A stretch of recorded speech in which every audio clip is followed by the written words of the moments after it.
Hi there. Welcome to My Other's Keeper, where we are neurosparkly. As I mentioned last broadcast, that is just a placeholder until we get our official opening sequence sent to us. And really looking forward to that. Hi, Crystal. Nice to see you. Glad you're here.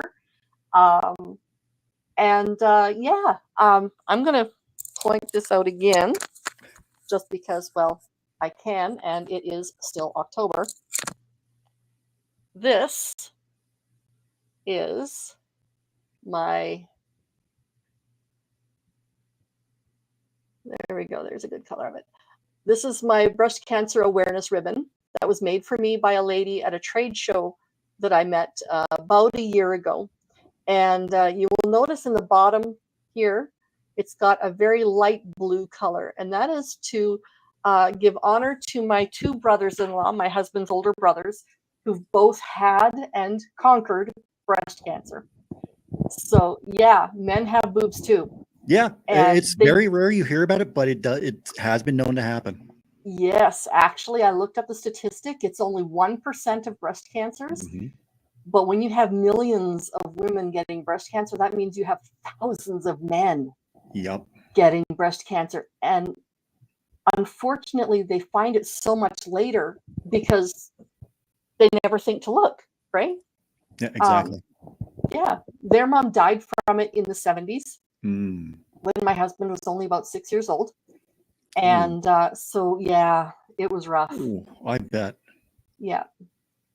So they at least knew to kind of keep an eye out for it. But the daughter of the family, Allison, she's always been healthy. So for some reason, it's the guys who have the problem. I don't know.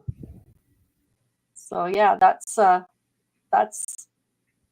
difficult thing for a lot of people to handle. Oh yeah. Oh, definitely. Yeah. My father-in-law, Doug's dad, married again about 2 years after his wife died. So Doug did grow up with a wonderful stepmom who just protected him because he was the little guy who needed the money, right? So yeah, that was a big thing. That was a really, really big thing for him. They are very connected, those two. Good. So it's nice to see. Yes. So Rob, thank you for coming back. Thank you for inviting me back. Hey, you're difficult to do. I'm a misogynist. No. Yes, I am the misogynist in the relationship. I hate women. I'm a little bit self-hating. Well, this went into new territory. Yes, I'm a masochist. I can't stand anyway. But thank you so much. Not a problem. Live, people, live. No ropes, no trampoline, no net, underneath. Nothing. No net. That's the word I'm looking for. Yep. So anyway, we were talking last time about the major complication you had with your mental health. Yes. Especially dealing with a particular woman. Yes. Hey, Daniel, nice to see you. Glad you're here. And that breakup that absolutely just destroyed Ruined me. Ruined you. Yeah. Absolutely. Yeah. Now, I do have a question. Okay. Had you had mental health concerns prior to that? I think I did, but I never really, they never really came to the forefront until after that relationship ended. So, okay. So I kind of figured something was there, but it took that horrible event for it to fully manifest itself. Absolutely. Yeah. It's that triggering point. Exactly. Just chucks it over the edge. Yeah, that's for sure. Okay. So we're going to go from 2010. Is that the year of this terrible breakup? It was 2009 that the breakup happened. So. Okay, so let's move forward from there. Yeah, so I think last where we left off, I had moved in with one of my best friends and his wife, and then Christmas you were no longer living with them. Yes, in Christmas of 2009. Yes. I was kicked out. we'll just put it plainly. I was kicked out of the house. I came back to Saskatoon because they live way out of town. Mm, So came back to Saskatoon, and I was pretty much homeless. I was living at the Salvation Army men's shelter for the rest of December, okay. trying to get on at the time the Saskatchewan Assistance Program. Yeah, Okay. the SAP program. I was trying to get on that Okay. when that was available. Mhm. That's a whole different story that maybe we'll cover another time. Okay. Sounds good. So I've been, even before I got kicked out of there, I was trying to get on it and couldn't. And Mhm. so after I was back in Saskatoon living at the Salvation Army, I finally got in contact with a great worker at there at the time. Wish they were still there, but was finally able to get on to that program. And through them, they said, "Hey, I have a line on an apartment for you." Nice. So it was the last week of December, like after Christmas, heading into the new year, that I actually came to the apartment I'm living at now. And Oh, you've been there since I've been then. there since 2000. Wow. I've been living here since 2010. How steady is that? I know That's wonderful. it's been amazing to have some place to actually, lay down roots, I guess you can kind of say. Yeah. But yeah, I came and talked to the guy who was landlord, I guess you could call him at the time. Mhm. Got the paperwork all filled out and was ready to move in on January 4th of 2010. Wow. So Okay. I've been living here ever since. It's had its ups and downs, As they do. as Yeah. they do, but it's been an interesting time because in the now over 10 years, no, more than 10 14. years, 14 years, yes. In the more than 14 Yeah. years I've been living here, this apartment has changed hands managerial wise 4 times from the original guy who I rented the apartment from. He sold it to Wow. somebody else. The sold it to somebody else, but worked in the same company. Mm. She then sold it to a different company, and I actually got along really well with the new landlord at that point in time. Mhm. Mhm. But then in 2014, she sold it. She sold it to Main Street, who's been Ah, in charge of it ever since. how are they? They started out good, but lately it's been, well, so I don't have too much to tell about 2010 because Okay. it was, I call 2010 to 2017 my rebuilding year. There's kind of a little spot in 2013 that was kind of bad, but I'll get into that in a second. But in Sure. 2014, Mhm. Main Street took over the managerial duties of this apartment. Mhm. And the moment that I got the notification saying that they took over, I called the um, manager and told her, "Look, this is a situation. I am on assistance right now. Mhm. From 2014 until 2022, Mhm. my rent did not go up once. It stayed Ooh. it stayed at $525 a month until 2022 when my rent went up $100. And my rent has gone up another $100 since then. So, and with being on the Saskatchewan Income Supplement program that replaced the Mhm. SAP program, Mhm. I'm not I'm getting less than I was on that program. And if my rent goes up anymore, I'm gonna have to look for another place to live. I wouldn't wanna think of the types of places you'd have to look for. Yeah, exactly. Holy moly. But Oh my word. Have you talked to your local MP I or, might have to. MLA? I might have to, Yeah. honestly. Yeah. MLA, for those of you who don't know, is Member of Legislative Assembly. And that would be like the person who would talk to your state Senate. And yeah, that would be your local representative in the Senate rather than the provincial Senate or the state senator, right? Yeah. So yeah. I think so. Oh, But yeah, wow.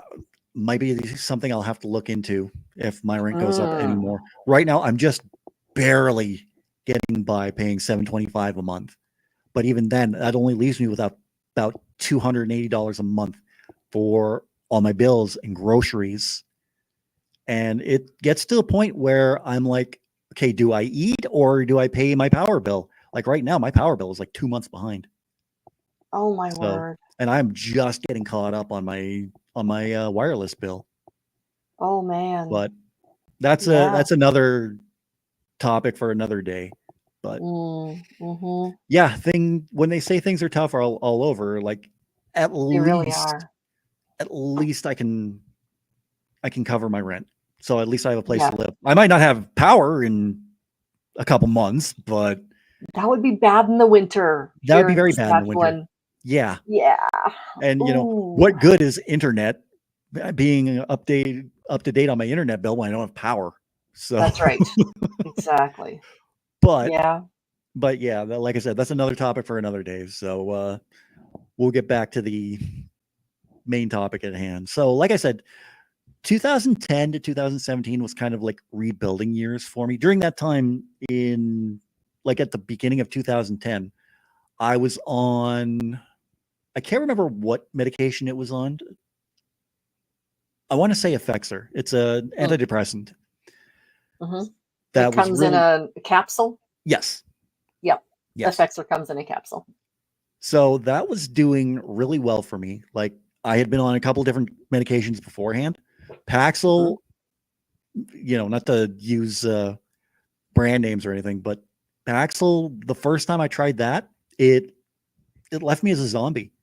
I couldn't feel anything. I couldn't feel happy. I couldn't feel sad. I was just blank slate, completely numb. Exactly.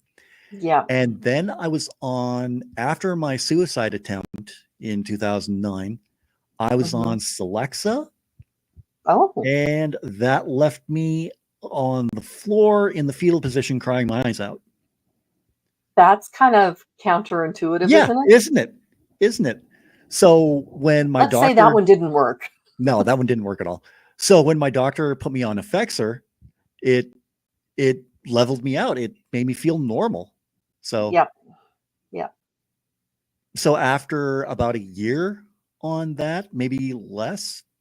No, it was about a year because I went on that, I think in April of 2009, and I was off of it by March of 2010, and I haven't been on medication ever since. Oh, wow. If I really felt the need to, then yeah, I'd go to my doctor to put me back on something. And right now, I haven't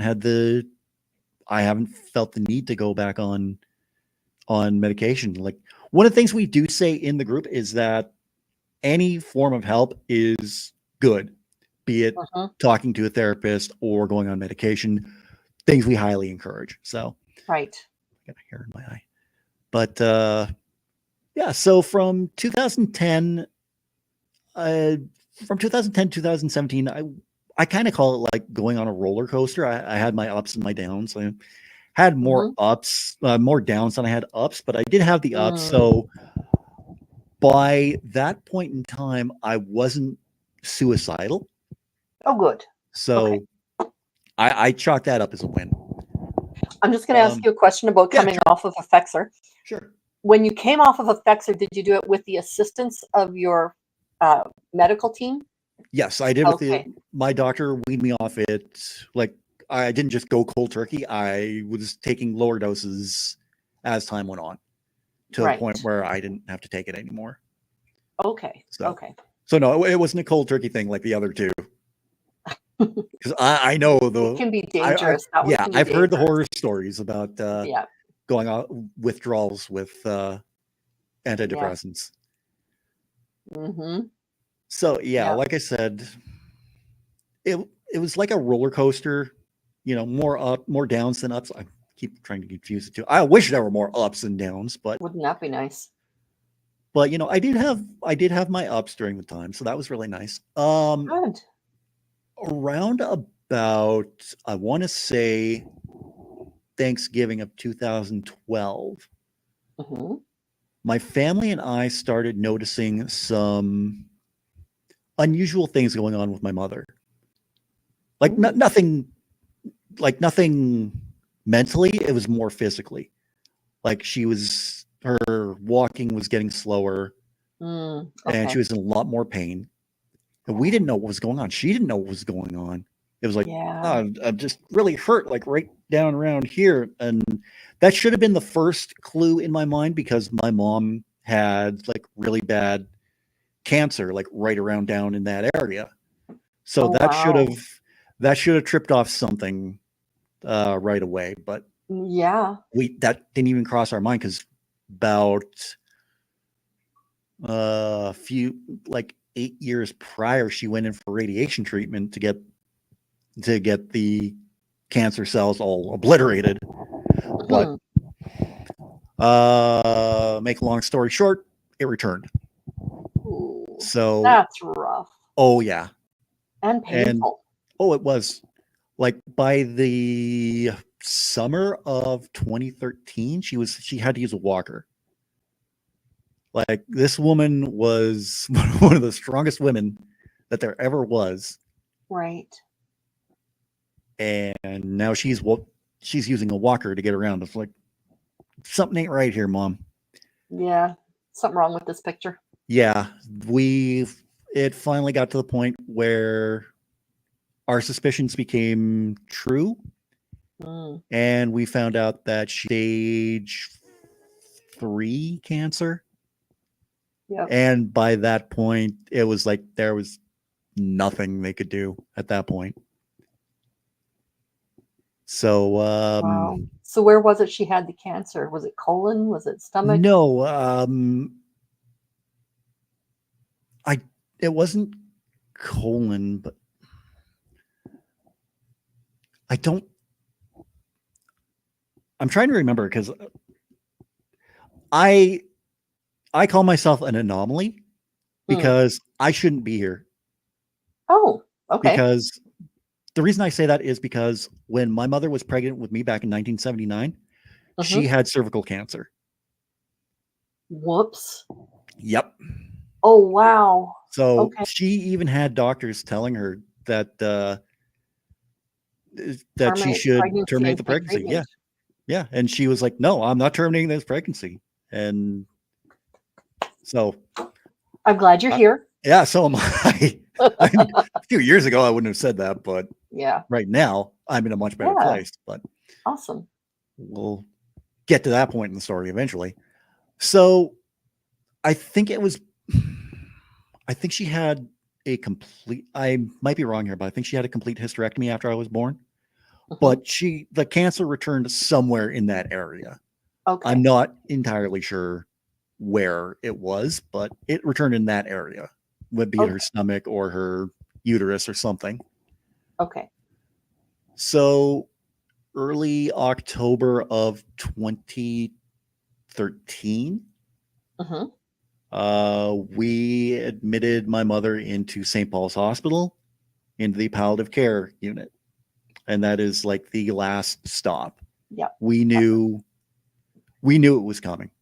It was hard, and it's still hard to this very day, especially when I get a little more into this story. But Yeah. um, it was a lot different from when my father passed away in 2004, Hmm. because it was so sudden. It was unexpected. We Right. didn't know it was coming. At least with my mom, we Mm. knew we knew that it was coming. We didn't want it Hmm. to come. Don't get me wrong, but we knew it Yeah. was coming. Yeah. So and the I guess the good thing about it is that where my apartment is and where St. Paul's Hospital is, it's like a not even 5 minute walk from my apartment. Nice. So Okay. I basically went to go visit her every day in the hospital. You're a good son. Oh yeah. I admit that. I fully admit I'm a mama's boy. Still am to this very day. Nothing wrong with that. No, absolutely not. But yeah, went and visited her every day in the hospital, and on October 13th, which was a Sunday, I ended up staying all night in the hospital just in case something happened. Didn't get a lick of sleep. Mm. And then the very next day, on October 14th, which is Thanksgiving Day, Yeah. my mother passed away. Wow. And that's why it's kind of hard, because this year coming up, it's going to Yeah. be 11 years since she passed away to the day. Yep. Thanksgiving is on the 14th. Yep. And I've often said that the first 19 days of October I absolutely hate. Yeah. Because my mother passed away on October 14th, 2013. My father passed away on October 19th of 2004. It's once I get to the 20th of October, I'm fine, because then I know Halloween's coming up. So yeah, but like 10 years within a week. Yeah, exactly. Oh wow. Like we were pretty sure my mother was trying to hold on so she wouldn't be on the same day as Dad. Like, I'm glad it was beforehand, but if she would have passed away on the 19th, oh my God, that would have ruined us. That would have been, yeah, I don't know if I could have dealt with that. No, I don't think we could have either. But like, I mean, it's hard enough as is, because you start off the week, oh yeah, now it's been however many years since Mom passed away. You end the week, oh yeah, now it's been however many years Dad passed away. It is very literally the end of the week. Yep. Looking at my calendar over here. Yep. It's like, man. Especially when you're looking at a week like the week coming up. Yeah. Yeah, So, absolutely. But like I was saying, when my dad passed away in 2004, we left, and another strange coincidence, they both passed away in St. Paul's Hospital. So when we left there after Dad passed away, there was just this, black cloud over everything. And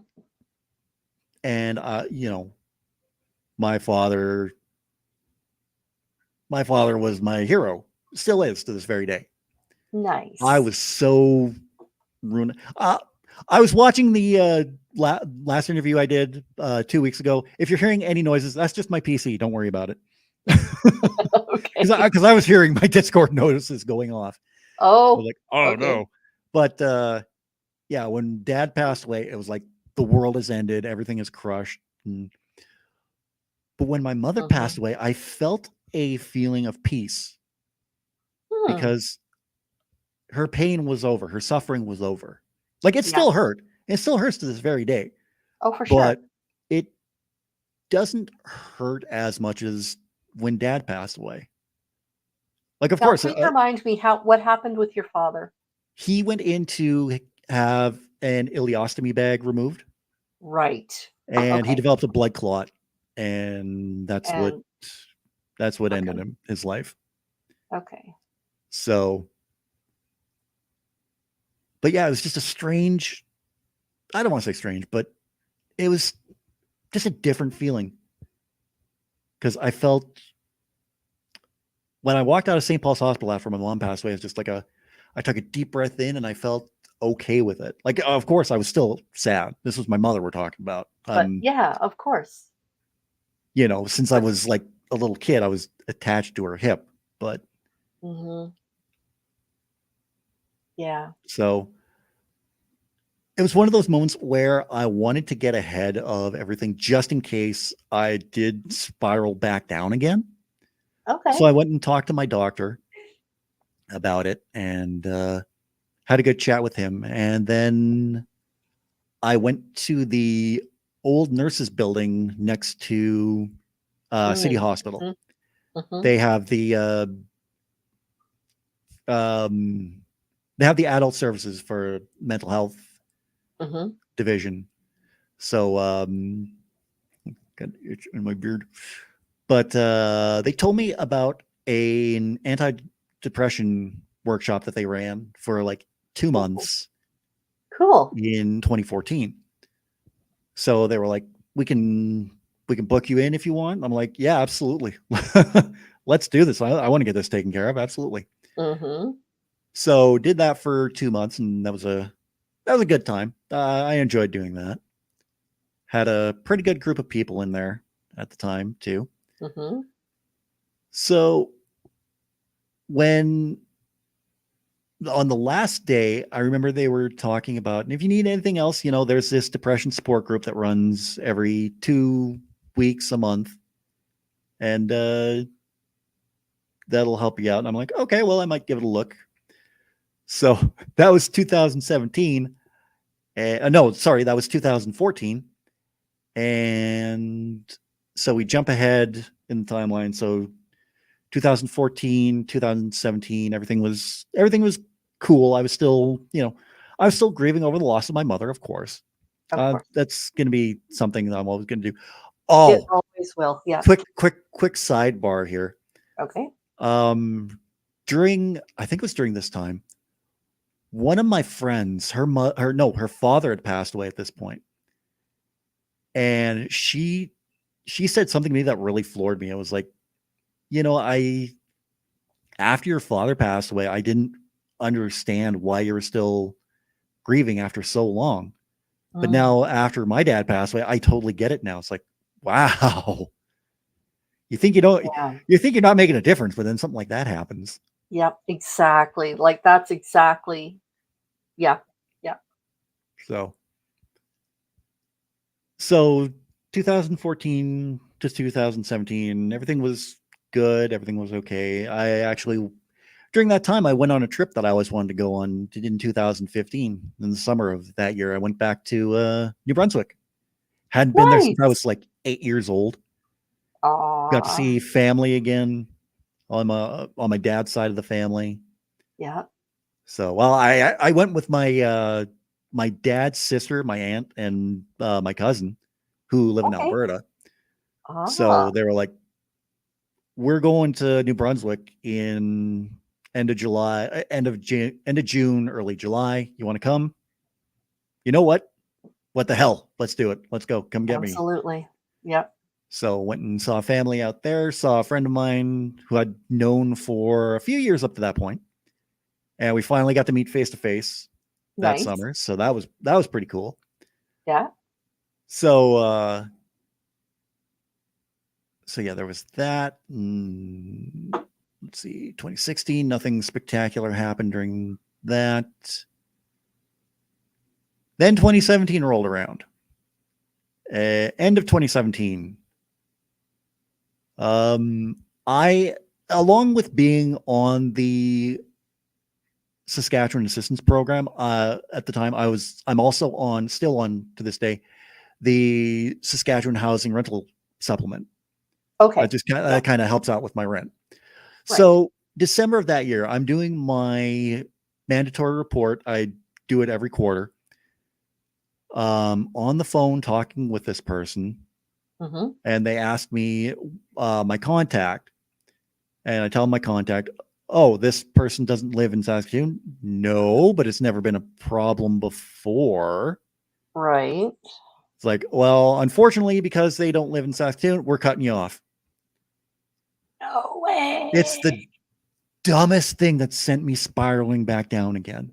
Well, I'm sorry, but that's a dumb thing. Yeah, it is. Because I was dependent on that money to pay rent. Because absolutely, with that, not only could I get my rent paid, I could get my bills paid as well and buy groceries and still have a little something left over afterwards. Yeah, people don't think of having a little something left over as important. No, they don't. If you don't have a concept of that, they don't understand that $20 for some people is huge. Yeah, exactly. Whereas exactly $20 for a lot of people, it's like, it's $20. What a big deal. You Mhm. know, it's like, no, that's $20, Exactly. which is probably 18 more than I have in my bank account right now. Mhm. You know? Mhm. Yeah. So, Yeah. I had to fight like hell for that one. Mhm. Eventually, they did reverse the decision, and they said, "Yeah, no, it was a mistake and shouldn't have happened." But that still sent me spiraling back down Yeah, to the for point sure. where I was suicidal again. And it was, I know it's the stupidest thing, but it doesn't Doesn't take much matter. for somebody who has depression to spiral back down. Exactly. So they reversed the decision. So I got 2 payments for the rental housing supplement that Mhm. year. So I didn't, or not that year, for that month. I didn't Mhm. need it. So I I went and bought myself something frivolous with it. Well, What'd you buy? some people would say it was frivolous, but to me, it's something that I always wanted. And well, I'm a gigantic professional wrestling fan. Yes. So WWE had a show here in, I think it was February of 2018. Nice. One of the things that I always wanted, ever since I saw it in a wrestling magazine so many years ago, was a full-size replica of a championship belt. Yep. I got my full-size replica of a championship belt. So uh, Awesome. I bought that with the money that the Saskatchewan government sent me for the inconvenience they put me through. And I'm like, Nice. I earned this. I earned this You title. did. Yeah. So Yes. that's I still have it displayed proudly in my living room, and Nice. that's my championship over the Saskatchewan government. Perfect. You gotta love that. But it was also at this point where I was saying to myself, something needs to change with my depression. I need to get this Mm. taken care of. So I was looking through some papers and things like that, and I found that paper from 2014 about this depression support group. So I looked it Mm. up online, found out, okay, they're actually running every week now. They're running out of CMHA. Why don't Nice. I go give this a check? If it's not for me, at least I can say I went to a meeting. That's right. So I went to the first meeting in March of 2018. Mm-hmm. I didn't know what to expect. Mm-hmm. And after I left that first meeting, it was like, I made the right decision.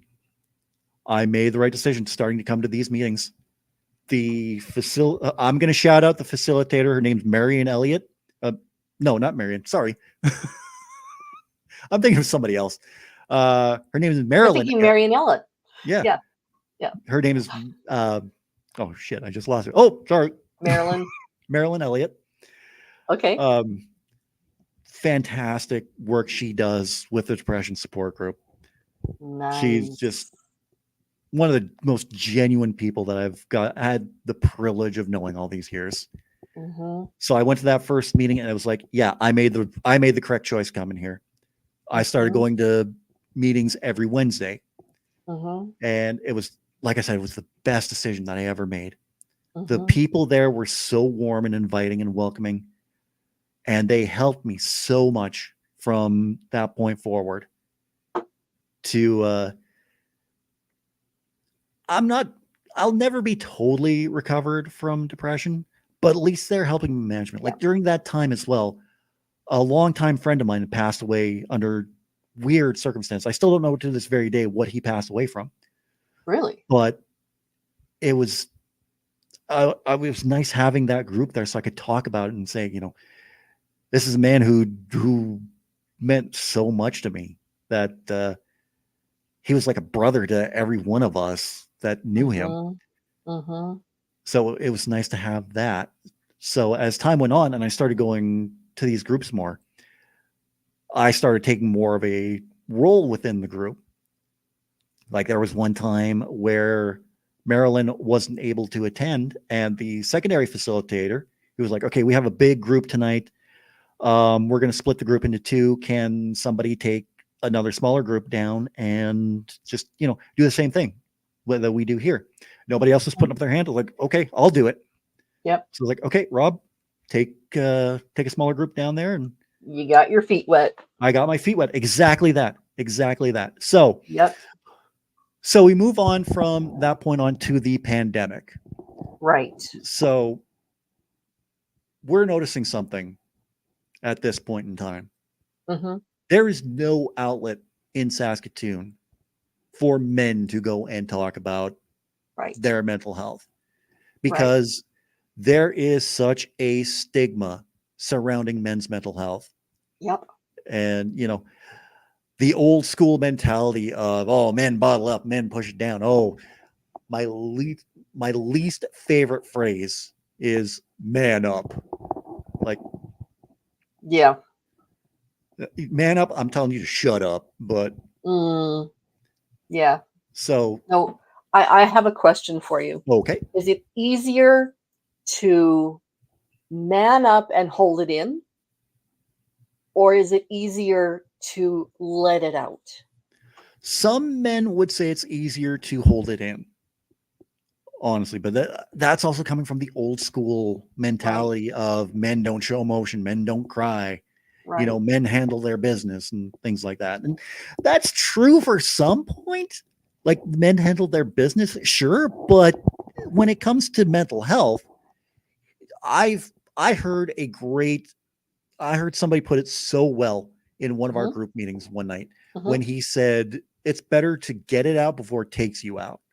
And that has stuck with me ever since. You mentioned that last time, and it's it is a fantastic motto. I even wrote that down in my book. So, so yeah, we're noticing about this time that there's really nowhere for men to talk about. Like, there's the depression support group, right? But that's mixed gender. So there was nowhere for men to go and talk. So my best friend Jason and I, we're talking about this. We're like, man, I wish we had some place where men could go to talk about this. And then it was just like, well, if nobody else is going to do it, DIY, do it yourself. And that's exactly what we did. We started planning this back in 2001. Like, we were still under restrictions at that point. So I know Jason was really gung-ho about it. I was too, but I wanted to do the smart thing about it. Like, this isn't me knocking Jason in any way, shape, or form, but I wanted to go about the smart way about it. I wanted to talk to the head of CMHA about it and get the okay from her to do it. Okay, I'm just going to point in here. CMHA is the Canadian Mental Health Association. Yeah. Yes. So for people who didn't know that acronym. Yes. Sorry. I should have made that more clear. Oh, no, that's fine. But even at that point, Jason was going through some things himself. Like, his story isn't mine to talk about, so I won't go into full details, but he was going through, at the end of 2020, he separated from his wife. So he was going through a lot of personal matters himself. Yeah. So even he said at that point in time, he wasn't ready to man a group like the men's mental health group. Right. So I think it was finally either May or June of 2022. Him and I sat down in a Burger King and we went over our complete manifesto of everything that we wanted for this group. We chuck out ideas to one another, wrote them down, and then I think that following week, I can't remember what day it was, but a couple days afterwards, we both went into the Canadian Mental Health Association main office here in Saskatoon. And we talked with the director. And Jason even said, he was expecting to do a lot more begging, I guess. Oh. But at the end, it was like we were talking with her about what we wanted to do with this group, what we wanted from this group. And she was like, okay, Yeah. what do you need? All we said was I like, didn't think I'd get this far. yeah, that's exactly what Jason said. I didn't think we'd get that far. So it's like, what do you need? Yep. All we need is a place to meet. Yep. You got it. What do you need? What else? Do you need a day? Yep, absolutely. How about Mondays at 6:30? Works for us. Perfect. We had a Yep. different day in mind, but if Monday was the only day we could get, fantastic. I will Oh take it. yeah, absolutely. So from that point, it was like, okay, and do you have a specific date in mind? It was like, not really. We still need time to get things together and Mhm. plan stuff out. So how about July 11th? July 11th, great. We'll set that up. We'll put that on the website and we'll start getting it out there. We'll have. Wow. They made up these wonderful posters, flyers. They look fantastic. I have one hanging up on my wall. Right. Well, actually, that's another story, but it's from when we went into the Saskatchewan Indian Gaming Authority to do a discussion about Men's Mental Health Month. Oh, okay. So during Is that November, different than Mental Health Awareness Month? I think so. Yes, it was Okay. during Movember. So Yes, you're right. Yep, that's right. so July 11th, 2022 rolled around. We had our first meeting and we've been going ever since. And man, it's been amazing. I've had, Excellent. again, I've had my ups and downs. Last year at this point, I was probably in one of the worst depressive episodes that I've had. Oh, I had a falling out with a longtime friend of mine at that point. Basically, the way I put it is that this was somebody who meant so much to me that I thought I couldn't live without them in my life. And then September of last year rolled around. We had a huge argument, and it ended with the friendship ending. And I'm still here. So apparently I could live without that friendship, but there's a little addendum to that story as well, because like I said, in September of last year, the fight happened, the falling out. I'm blocking you, never talking to you again. Goodbye. It's like, okay, whatever, fine. Thanks a bunch. Yeah, exactly that. Yeah. From September to January of this year, I had gone on this huge thing of where I was gonna erase them entirely from my life. Oh, they didn't want anything to do with me. Fine. I'm erasing everything about them from my life.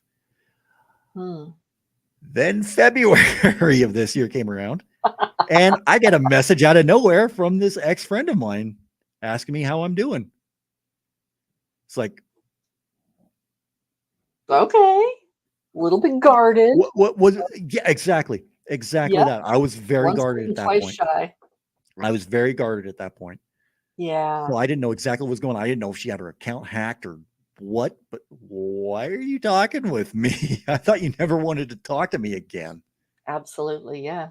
And then it was like, well, no, I was just wondering how you were doing. And from that point on, from February to now, we've stayed in contact. Our friendship is a lot different than it was beforehand, but that's understandable. Probably good. Yeah. Oh yeah, absolutely. Yeah. I used to consider them a best friend. Now, not so much. They're still a friend, but probably not a best friend. So, yeah. But yeah, from that point on, well, no, it wasn't even that point on because it was maybe a month or so from September to the end of October, maybe November of last year, where my depression came back in a big bad way. But now I look at it, last year, I was at such a low point. This year, I'm at one of my all-time highs. Like I'm feeling so good. I am happier than I've been. I'm just feeling, even with all the BS that's been going on with the government and where I'm living, the rent going Oh, up, I'm still, I still have my moments, but they're not they're not terrible. They're not making me think, oh, I should just end it all. yeah. I'm actually thinking about, okay, what are things that I can do to get this taken care of? Because Hmm. one of my worst traits when I was at my worst is that any little thing would just, I would be like that, and it would be Mm, like, well, everything's going to hell in a handbasket now, and I would be running around like a chicken with my head cut off. And now I'm actually thinking things through, and I'm like, okay, well, it's not that big of a deal. Calm down, take few deep breaths. Something I learned from the depression support group. You have other outlets you need if you need anything. Like I'm probably going to need to set up another GoFundMe soon. I don't know yet. I yeah. don't want to go that route again, but if I have to, it's there. That's just to pay Hmm. my power bill. Yeah. Yeah. It's not like you're asking to go on a vacation Yeah, somewhere. exactly. Exactly. Yeah. I don't want people to fund my trip to Ireland, Yeah. but Yeah. but even with all that going on, I'm feeling the best that I have, and that's basically in part to the men's mental health group. Like I've surrounded myself with a good group of guys who come Hmm. every week. Not every week, but when they can attend. Yeah. It's such, and we're getting new guys coming in too, which is fantastic. I was when I was watching back to the last time that I was on, I was saying Mhm. that we had 43 guys come so far Yep. this year. Yep. We've now upped that, and we've had 47 in total come this year. So Three we're away from your 50. 3 away from my 50. I was just about to say that. Yes. So, Oh, and Rob, you have to come on when you get your 50.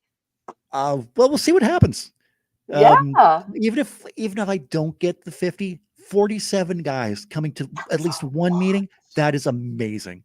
That that tells me we're doing something right, and Mhm. just stay the course. Mhm. I see no signs of this stopping anytime soon. I'm just I'm blown away. I'm I enjoy what I do, and I like going every Monday and Yeah. just hearing everyone talk about how they're doing. Yeah. So it's kind of funny because we have one guy who comes. uh, He used to come. I don't know if he'll come again, but he was like one of the comedians of the group, and one of his big things. Well, there's someplace I'd rather be anywhere else, but I'm glad this is here, and like I'm glad this is here too. Yeah. And So yes, this is the for more email. information, there's the Email email. Rob right here. And yes, there is a typo right there. There's a story behind that. Yeah. Because Ah, when we were getting the group together, starting the group together, I figured we needed an email address separate from our own personal email addresses. right. So I went to set that up, and I think I must have been still a little bit tired when I set that up. So I kind of switched it around from MENTAL to Mhm. MNETL. But like Jason Mhm. was saying, Mental after health. after he Yep. saw that, that's perfect because mental health isn't perfect. So No. why should our email address be perfect? Hey, there you go. Silver Well, lining in there everything. you Silver go. lining in Silver everything. lining and everything. Absolutely. Yes. Oh, that's awesome. As well, if this is the CMHA, so the Canadian Mental Health Association Saskatoon office, if you just Google CMHA and you take the Saskatoon off, you will get lots of amazing information for mental health services and um, resources and all of that stuff throughout Canada. I don't have the same type of connection for American, but it's available. It is if you Google mental health in my area, so that kind of thing. I am so glad. So with your new mental health, your new feeling of wellness, okay, and fullness and all of this, would you attribute any of that to your sense of purpose, perhaps? Probably. I've been thinking about that a lot, and I think Mm-hmm. maybe because of this, I've Mm-hmm. finally found my purpose. Like I have a lot of other things that I do aside from the men's mental health group. Like I have the wrestling thing Mm-hmm. going on, even though Mm-hmm. that's kind of at a standstill at this point. But we're still figuring things out with that. But I'm sure they'll get Right. back at some point. I have my YouTube channel that I Mm-hmm. have. My YouTube channel. I have my YouTube channel that I have. English that I run. We'll put it that way. And so I'm uploading videos every Monday and Friday, Mm-hmm. sometimes other days as well. Actually, on my YouTube channel, I just found out that I have 319 subscribers now on my YouTube channel. So One away from one 320. away from 320, getting closer to Oh, that's monetization. So, awesome. That's and awesome. then Hey, you need to send them over to my channel to Hi Mary, that's okay about being late. Uh yep, occupational habit from crocheting for sure. If you want to send some of your subscribers over to my channel, I'll take them anytime. Even if they just hit the subscribe button and never see Mhm. me again. Not that I'm begging, Not that you're begging. Yeah, exactly. but anyway. But on No, top of that, yeah. sorry, go ahead. No. I'm good. Well, on top of that, I also have a gaming podcast that I do with two of my friends. So Right. we got quite a few episodes with that. We've been going for almost a year now. So I have that. Then I have my writing as well. How's your second book coming? Kind of hit a block with that one, but Okay. I'm trying to get back into that one. Yeah. I have 7 chapters done, so I need to get back on chapter 8 here right Right. away. So, but Okay. at least I still have the first book out. So that's the Yes. important thing to me. I have that first one. So And we're going to tell people the name of that book if I have it still. where I keep my I copy. do not have it up here anymore. That's okay because I got it right here. Shade Falling, a Jack Hart mystery. Ooh, okay. I still have not yet ordered that book. I do 99% of my reading on audiobooks Oh, because okay. physically holding a book, I have tendonitis in both of my Oh, wrists right okay. here from doing hair, and just holding a book in order to read it, Right. it flares me up so bad. So now you need to do an audiobook, my friend. You're right. I need to. I just thought about that. One of my big goal for getting 300 subscribers on my channel was I was going to release the audiobook version. So I got to get on that soon. Thanks for reminding me. I expect to get credit in your publication. There you go. Okay. Oh, that's awesome. Do you have somebody in mind to read your book for you? Yes. Ooh, do I know that person? Yes. Yes. Is he happen to be a referee? No. Oh, okay. You're All talking right. to him. Nice. Okay. Do you know what? I find I really enjoy books read by the author Same. because you get the Same here. inflection right, you get the tone, you get the intent. Yeah, All of that stuff exactly. you don't get with a voice actor. Some Yeah, voice actors are pretty exactly. amazing, though. I Some voice will actors say are.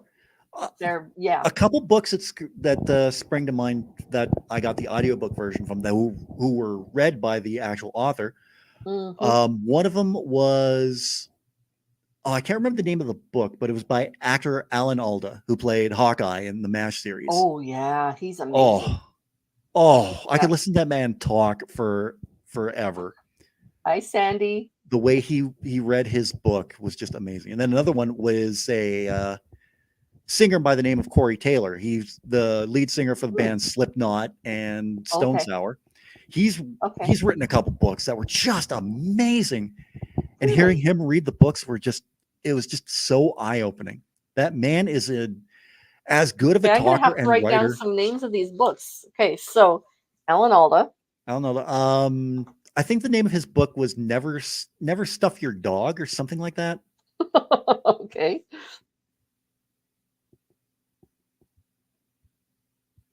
He's had a few. He's had a few books he's released. Okay. And what's the name of the other fellow you said? Corey Taylor. K or C? C.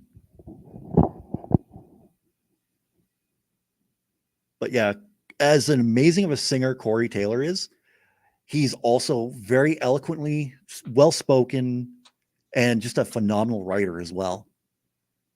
Oh, that's fabulous. I'll have to definitely check those out. Okay. I have hundreds upon hundreds of books, Mhm. audiobooks on Audible. I've been a customer of theirs since maybe 2011, Mhm. maybe 2010, something like that. Yeah, it's been a lot of years and I have enjoyed so many books. Oh, love it. Yep. Okay. So do you read very much as an author? I don't read as much as I should, but Oh, don't it, should yourself. it takes a book I'm really interested in to read it and even own it. Like one of my favorite Fair. books. One of my favorite books is actually an autobiography of one of my favorite professional wrestlers, Mick Foley. Oh, He released a book called "Have a Nice Day: A Tale of Blood and Sweat Socks." hey. If you know Mick Foley, one of his big things was that he had a sock puppet he called Mr. Socko, and he Okay. put it on his hand for his finishing move. So that's where the Okay. blood and sweat socks come from. But it was a Okay. fascinating tale of his career. Oh, Just wow. wow. Everything that man's Okay. gone through. Hmm. Okay. Well, I am so, so glad, first of all, that you were able to come back. Second, Mhm. that you have such an eloquent story that I think people can really relate to. And third, especially third, you're doing so well. Yeah, I am. That I is admit that one. awesome. I'm doing so much better than I have. Like, yeah, I'll always have my ups and downs, but right now I'm in an Yeah. up, and hopefully that up keeps going up. You don't want it to get too high because then it That can become scary. yeah, exactly. And I'm one Speaking of the from somebody with bipolar. I'm one of those people who I Yeah. I I had that thing in the back of my head that goes, well, I'm feeling great. What's going to come along and ruin it now? When's that other shoe gonna fall? Exactly. Yep, Exactly. that's It's like right. it's like we were talking about that the other day in one of the meetings, and my train just went off the track. Sorry. Okay. Because I wanted to say something in the meeting along the lines of like, well, it's like how that Nickelback song goes. Something's got to go wrong because I'm feeling way too damn good. Yeah, yeah, something like that.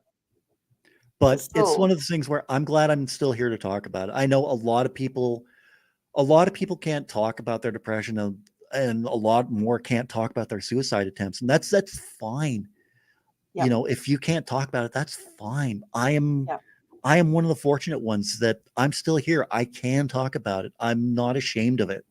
You know, Mhm, it's it's like I said, I think I said this in the last episode that I was on, mhm, but it's mhm. out of everything that I failed at, I'm glad I failed at that because I wouldn't be here today to talk about it. Precisely. And that's Yeah. actually what I talk to people about. I say, "Okay, imagine if you would have succeeded. Yeah, exactly. You wouldn't be here to tell other people that there's Exactly. hope." If I would have succeeded, I don't think maybe somebody else would have done it, but Maybe. I like to think I like to think that maybe the group wouldn't be around if I wasn't here. Yeah, So, yeah. And even if it was around, it certainly wouldn't be as robust as it is no, because exactly. you really are the heart of that group from what I've Mhm. heard. So that is awesome. Yeah, if I would have succeeded in grade 7 or grade 12 when I made those attempts on my life, I would never have met and married my husband. I would have Mhm. never had these children that I have. Just as importantly, I have touched the lives of so many people um, through going to. I was a camp counselor, a Bible teacher, and a craft person at a Bible camp for 12 years or so. And there are so many kids. There's several I still keep in touch with, and I haven't been back there Nice. in like 5 years. You know, like there's just people whose lives you touch, Exactly. you know, and those people are better off because of you. Yeah, exactly. Good on you, my friend. We're going to keep the men's group going as long as we can. Or I'm going to keep it. Well, I shouldn't say me because I also have my other co-facilitator. So, but we're going to keep it going as long as we can, as long as CMHA lets us. For sure. Yeah. There's no stopping us. That's wonderful. Not for now, anyhow. For the foreseeable future. Exactly. Yes. Excellent. Well, thank you, Rob, for coming. Thank you for talking to us. Yeah, we'll have to. And Crystal's very thankful that I didn't succeed, and that you didn't succeed because she got to meet and hear your story. So yeah, absolutely. Alrighty, I will talk to everybody later. I will be meeting with Jen Marie and Crystal to talk about their experiences with the troubled teen industry and recovery centers. There's a quotes around that for a reason, and you will find that out on Tuesday. So I will talk to you later, and have a great evening there, Rob. You too, Kim. Okay, bye-bye. Bye-bye.